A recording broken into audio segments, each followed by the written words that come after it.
Hello guys, welcome back sa pangmalakasang cooking serye nitong si ate. Kung na-miss nyo siya, andito na ulit siya at siya ngayon ay nagtatanggal ng bigas. Ano na naman ang ininom mo te? At binalot mo yung bigas sa aluminum foil. Sino ngayon nahirapan, di ba? Ikaw din. O, di ba? Magtiyaga ka ngayon. Pakaraming pwedeng gawing pambalot, aluminum foil pa, o di ba? Dikit to the max. Sa bagay, goal mo naman talaga yan. Ang patagalin ng proseso ng lulutuin mo. Ano kaya ang menu mo for today, ate? Okay, makikita nyo guys ay tinubigan niya ngayon yung bigas na parang cone ang shape. Hindi ko alam kung bakit naging ganyan ang tsura niya. Ang hindi gumagalaw. Parang binasa niya na ba ito before? O, tapos ngayon babasain niya ulit.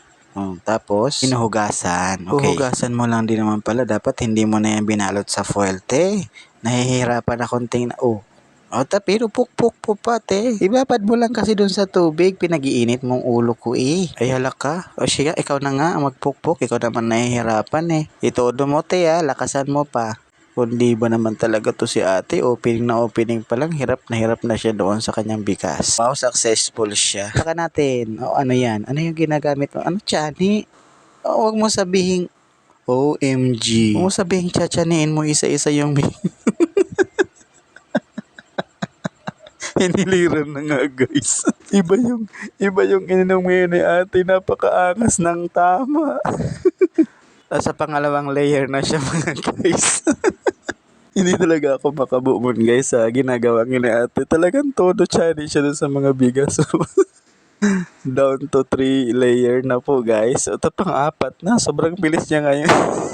Ibang tiyaga yung mo ngayon te. Yung ano kaya ang mo ngayon? Ano kaya yung pinakamoto mo at ginagawa mo yan?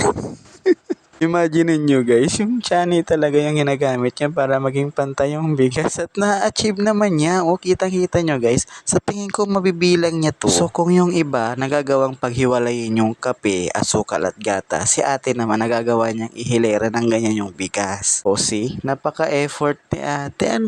Hanggang dulo talaga to guys. Siguro ko bilang niya talaga yan guys. Kaso hindi ko alam kung ano talagang ininom ni ate.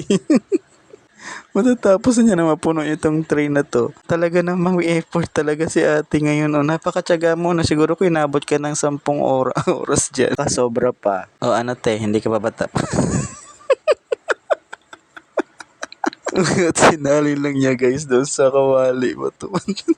At tinakpan na niya. Okay, a pressure cooker. Okay, go. Wow, ang ganda ng kanyang pagkakaluto ngayon. Okay lang yung hirap mo sa pagbibilang ng bigas no? Napakasarap naman pala ng ulam. Pinakita dito guys kung paano niya niluto to, pero hindi ako makabubunan sa bigas rin. Hanggang sa dulo talaga, nilaban niyang punuin yung tray. Tapos isinali. Basta-basta, isasali mo lang naman pala. Binilang mo pati. At ako yung pinagugutan mo nun, te. Kasi yung una mong niluto bago itong video na to, yung hangin. Yung hangin na hiniwa-hiwa mo.